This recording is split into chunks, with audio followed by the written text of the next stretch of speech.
The WNBA is currently in the middle of a billion-dollar civil war that the league office never wanted you to see. While the public narrative focuses on sold-out arenas and record-breaking television ratings, the reality behind the scenes is a toxic breakdown of trust between the front office and the athletes. First-line confirmation of our premise: the 2025 collective bargaining agreement negotiations have devolved from a standard business meeting into a scorched earth PR battle that has players wearing protest shirts during warm-ups and calling out the commissioner by name. We're looking at a league that is theoretically booming, but internally fractured over a financial model that neither side can agree on. The common belief repeated across social media is that the WNBA is finally making it, and that the players are simply asking for a fair share of a massive new media rights deal. However, the contrarian reality, backed by league financial filings and leaked meeting notes, is far more complicated.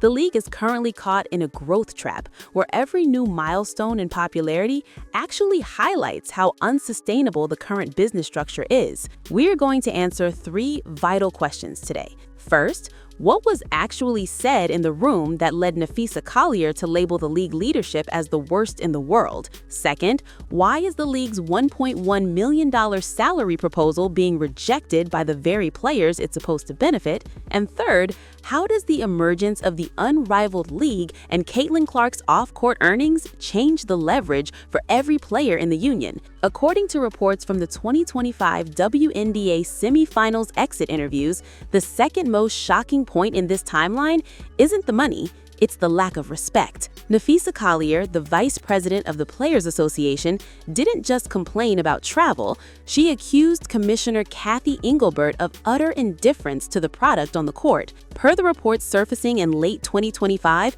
Collier claimed that during discussions about inconsistent officiating and player safety, the response from the top was that only losers complain about the refs. This specific interaction, now known in industry circles as Napheesagate, suggests a total disconnect. While the league office sees a successful business expansion to 18 teams by 2030, the players see a leadership team that is allegedly self-sabotaging the game by ignoring the physical toll on its stars. But here is the most shocking point: the #1 receipt that changed everything. Allegedly, during a heated exchange regarding the revenue generated by the 2024 and 2025 rookie classes, a comment was made that shifted the entire tone of the CBA talks. According to sources cited by the JHU newsletter and multiple industry insiders in October 2025, the commissioner allegedly suggested that players should be on their knees thanking the league for the platform they have. Furthermore, she allegedly stated that a superstar like Caitlin Clark should be grateful for her $16 million in off-court earnings because without the platform that the WNBA gives her, she would have nothing. The league office has since denied these specific phrasings, but the damage was done. When these allegations leaked, the locker rooms across the league didn't just get angry, they organized. This leads us to the third major point: the pay us what you owe us movement that took over the 2025 All-Star Weekend. This wasn't just a slogan, it was a response to a massive gap in accounting. Per the Bloomberg reports from April 2025, the league allegedly failed to respond to a union proposal for months, claiming the proposal was incomplete, while the union insisted it was a full roadmap for revenue sharing. The reality is that the WNBA is moving from a fixed salary model to a revenue sharing model, but the math is a mess. The league offered a 15% share of total revenue, but the players countered with nearly 30%. Why the gap? Because the league still operates at an annual loss, reportedly $50 million in 2024 alone, due to new expenses like mandatory charter flights. The players aren't just fighting for more money, they're fighting for a system where their pay scales automatically with the brand's growth, rather than waiting for a new contract every 5 years. Fourth on our list of industry secrets is the unrivaled leverage play. While the WNBA was stalling on the CBA, the startup 3-on-3 league co-founded by Collier and Brianna Stewart was already cutting checks. In its inaugural season, Unrivaled reportedly paid an average salary of $220,000. For context, the WNBA Supermax salary for 2025 was only about $249,000. When Paige Bucker signed a deal with Unrivaled that reportedly paid her more in one winter than she would make in her entire WNBA rookie scale contract, the power dynamic shifted. The WNBA is no longer the only game in town for domestic professional women's basketball, and the players are using that market competition to force the league's hand. Fifth, we have the PR moves and the Caitlin Clark factor. In December 2025, the league finally floated a proposal that seemed like a win, a $1.1 million maximum salary and a $220,000 minimum. On paper, this looks like the expectation of a successful negotiation, but the reality, according to ESPN insiders, is that the players are still saying no. They view these numbers as a distraction from the real issue: transparency. The union wants to see exactly how much the league is making from new partners like Coach, which became the official handbag partner in April 2025, and Ally Financial. Without a transparent audit of every changemaker deal, the players feel the league is hiding the true size of the pie. Finally, we have the impact on the industry's future. The tension has reached such a peak that a work stoppage in 2026 is no longer a worst-case scenario. It is a distinct possibility.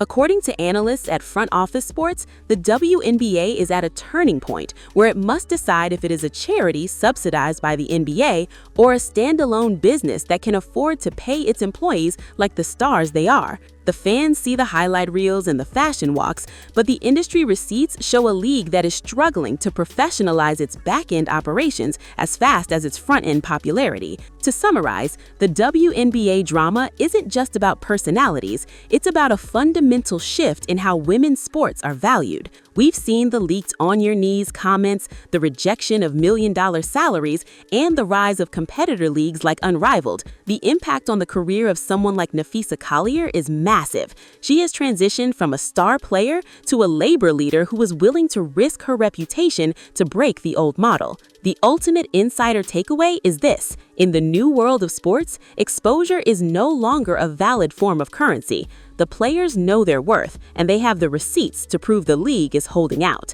If you want to understand how the rest of the industry handles these secret negotiations and the hidden money behind your favorite teams, you need to see the full picture. The game behind the game is where the real winners are decided. To see how other leagues have survived these internal wars, you have to check out our Court Vision Rope Industry Secrets playlist. It's the essential next step to understanding how the basketball business really works. According to latest industry data from late 2025, the gap between what owners claim as losses and what players claim as gross revenue has widened significantly. Per internal documents discussed during the December extension of the CBA deadline, the league has valued itself at nearly $4 billion based on recent expansion fees from Portland and Toronto.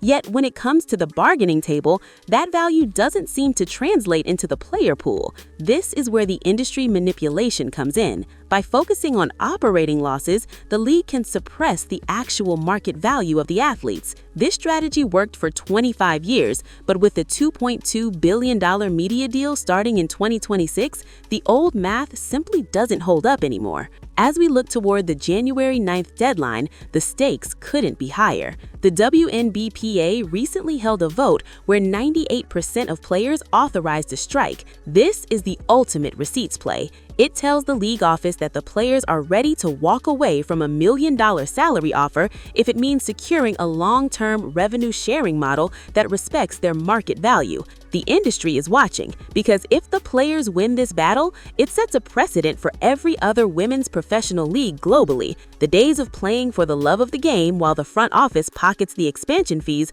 are officially over. The relationship between Collier and Engelbert has been described by insiders as beyond repair. Following the cancellation of their private meeting in October 2025, communication has been handled strictly through legal counsel. This level of animosity is rare in professional sports governance and signals that this isn't just about a contract, it's about a total overhaul of leadership. Per the reports from the sports business journals in late December 2026, multiple owners are now questioning if the current commissioner can lead the league through its most critical expansion phase while being at war with its top stars. The fallout of this civil war will define the next decade of the sport. Whether a deal is reached by the deadline or the league enters its first ever work stoppage, the curtain has been pulled back. We now know the numbers, the insults, and the play-amize being used to control the fastest-growing brand in sports. The players are no longer just athletes, they are business owners who are finally reading the fine print.